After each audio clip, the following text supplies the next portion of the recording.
morning, students. Today we will continue with Geography, Chapter 2, Natural Resources, Land, Soil and Water. In the previous class, we dealt about the land resources.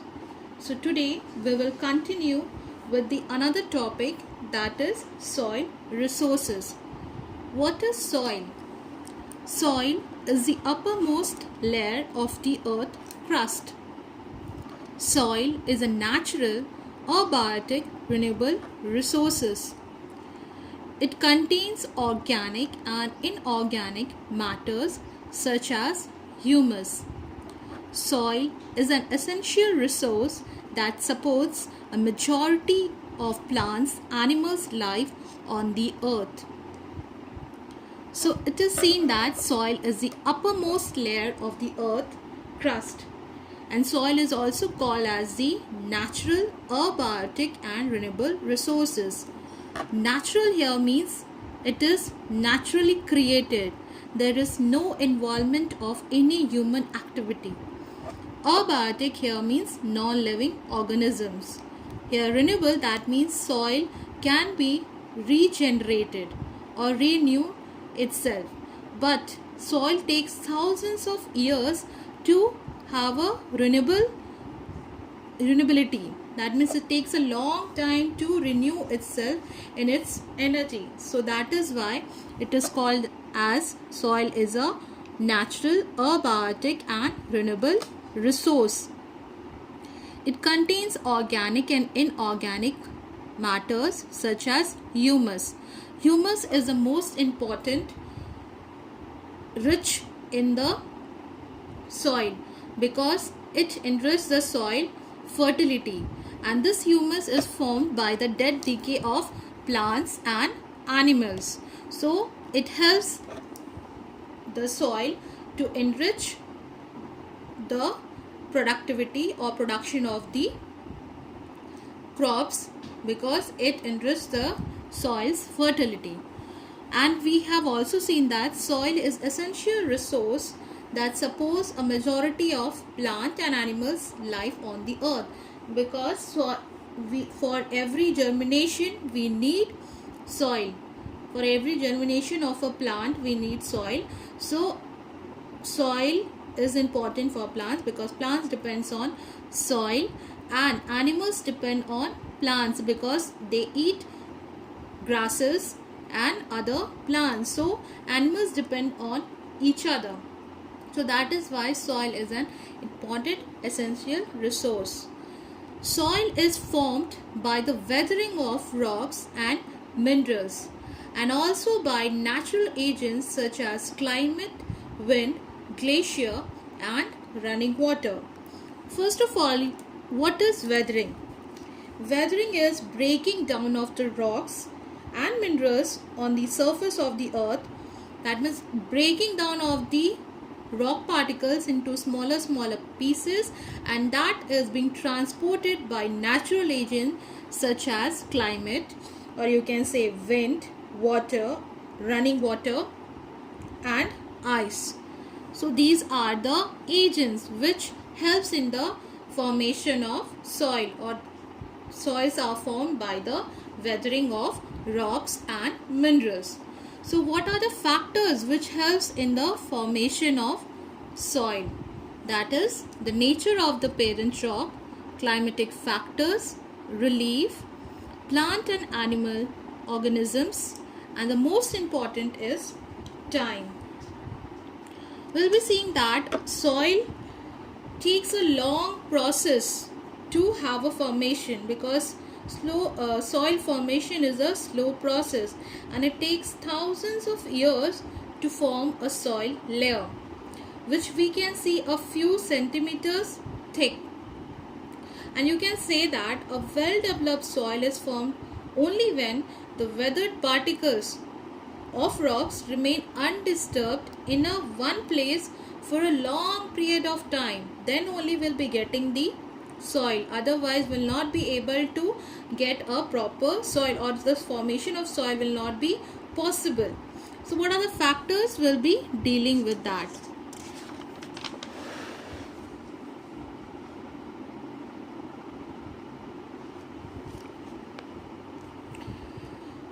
here it is for factors which helps in the formation of soil, that is parent rock, relief, flora and fauna, and microorganism, climate and time. The first is the parent rock.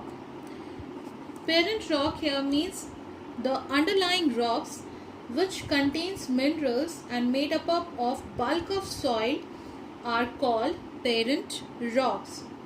And these parent rock influence, or you can say determines, the soil's color, texture, chemical properties, mineral content and permeability. That is permeability, that means how much that soil can absorb the water and other minerals content. So that influence the formation of soil.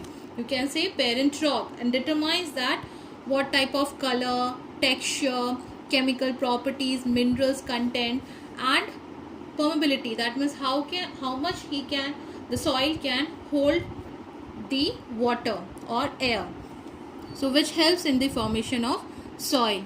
The second point is the relief. Here means altitude and slope determines the accumulation of soil. We'll be seeing that the elevation and the nature of the soil not slope, influence the rate of weathering and drainage of water. If you say in the mountainous region, you'll be seeing the weathering will be more rather than in the plain areas. You'll be seeing that whatever the running water will be moving in the mountainous region, they will erode all the rocks particles and floor it in the plain surface. So you will be seeing that in the mountainous region, in the high elevation region, weathering is more as compared to the plain region, and thus you will be seeing the flat areas have a thicker layers of soil as compared to the mountainous or steep slopes areas. So that is the factor, you can say, or which helps in the formation of soil. Third point is that is the climate. You can say temperature, rainfall influence the rate of weathering and humus formation.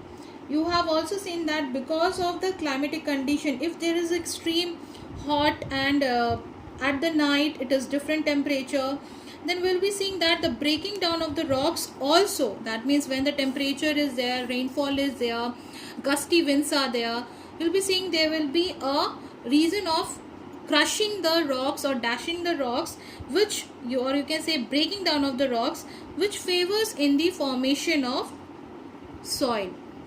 So you can say that these things or these climatic change or conditions helps in the process of weathering and in the formation of soil, and it also helps in the humus formation. That means the dead decay of the plants helps in the enrichment of the soil, and it helps the soil to have more fertility. Now moving to the flora, fauna and microorganisms. Here means the dead decay of the plants also help that particular region or the soil formation, you can say, because whatever the dead decay of the plants, it enrich the soil with nitrogen and increases its fertility. So this, you can say that this plays an important role in the soil formation because it contains humus, organic matter or inorganic matter, which helps in doing the areas or a formation of soil. Now the most and the last important is the time. It is seen that it determines the thickness of the soil's profile. That means soil takes a long time to get formed, and soil formation is a very slow process, as we know, and it takes thousands or millions of years to form the soil layer, and it needs a efficient time to have a good soil and develop a distinct soil profile. Soil develops more quickly in the humid region than in the dry region, we have seen. So you will be seeing that time is very important for the formation of soil, because it needs time, because you cannot have everything in a sudden. So it needs time for everything, because soil is a natural resource, so it have a time, pace and time to have a formation of soil. So moving to this structure, that what we see above the earth's surface, that is soil, but beneath it is also a vertical section which is the soil part, which we call as the soil profile. You can say that a vertical section of soil from the surface to the parent rock is called the soil profile. That means what we see on the top, not only that soil, but below the earth's surface we have the structure, or you can say the profile of the soil, and it has a variation, it is not same. So the vertical section, that means this vertical sections of soil from the surface to the bottom, that is up to the parent rock, is called the soil profile. The process of soil formation gives rise to well marked horizontal layers in the soil profile. These horizontal layers are called soil horizons. That means we'll be seeing that while the soil formation was happening, it gives to a different types of layers, and which is to be marked as the horizontal, or you can say layers or soil horizons. Now we will be moving to each horizon, that is we have A horizon, B horizon, C horizon and D horizon. We can see the soil profile picture. On the top it is A horizon, which is also called as the topsoil. Second one is the second layer, that is B horizon, that is called as the subsoil. Third is C horizon, that is called as the rock fragments. Last one is the D horizon, that is the parent rock. And on the top we have the humus, that is the dead decay of plants and animals. Now moving to each horizon. Horizon A, topsoil. It is the topmost layer. It contains soluble minerals and organic matters like humus from decayed plants and animals. So you have understood that humus is formed by the dead decay of plants and animals, and horizon A or topsoil is the topmost layer of the earth.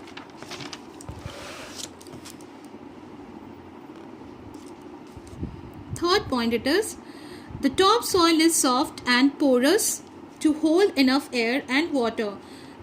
You will be seeing that the topmost soil is very soft and porous. That means it is able to hold the water.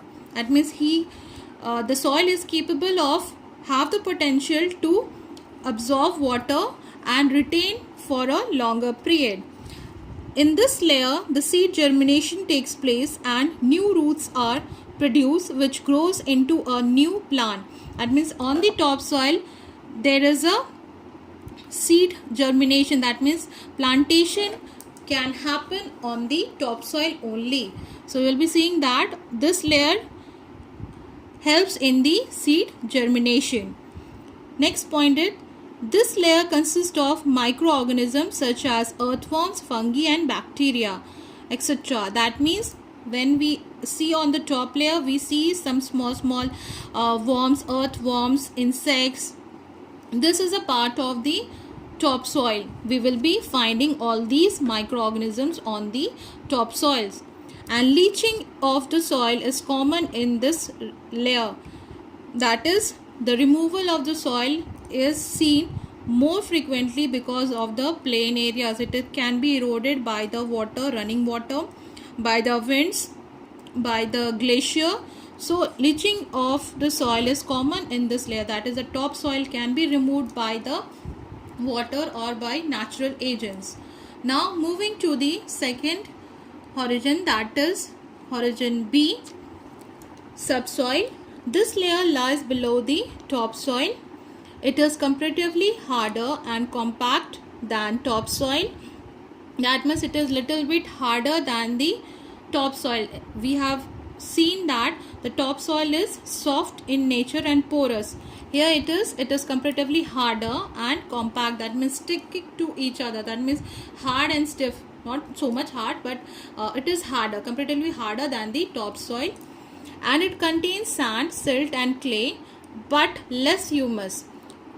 Here means that in the subsoil it is less humus, but it contains sand, silt and clay, whereas in the topsoil it contains huge amount of humus, but here it is less amount of humus.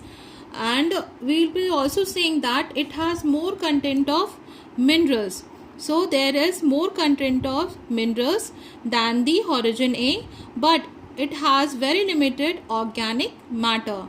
You can say that organic matter is very less in the subsoil or Horizon B. This layer holds enough water than the topsoil and is lighter brown due to the presence of the clay soil. So we'll be seeing that this layer can, or you can say capable or potential of holding more water than the topsoil, and it is lighter brown in color because of the presence of the clay soil. Now moving to the next topic, it is also called as the subsoil, and Horizon A and B together form the true soil. That means together A horizon, that is the topsoil, and the subsoil together, when they are formed, they are called as the true soil. That means they form a new soil, that is called as the true soil. Now moving to the Horizon C, that is the rock fragments, that is this layer has small pieces of rock, and the true soil develops from these rock materials. That means the Horizon A and Horizon B, when together they form true soil. That means because of the rock fragments, these true soils are formed in the Horizon C. They are not affected by biological processes. Then moving to the next topic, that is Horizon D, that is parent rock. It has unbroken solid rock materials lying below the horizon. So what it is, at the last, that is at the bottom of the soil, we have got in the bottom of the soil profile, we have got the parent rock. It has unbroken solid rock material lying below the Horizon C. So we have dealt about the soil, how the soil is formed, how soil formation, the factors, and what is soil profile. In the next class, we will be dealing with the soil resources of India and what are the different types of soils found in India. Thank you.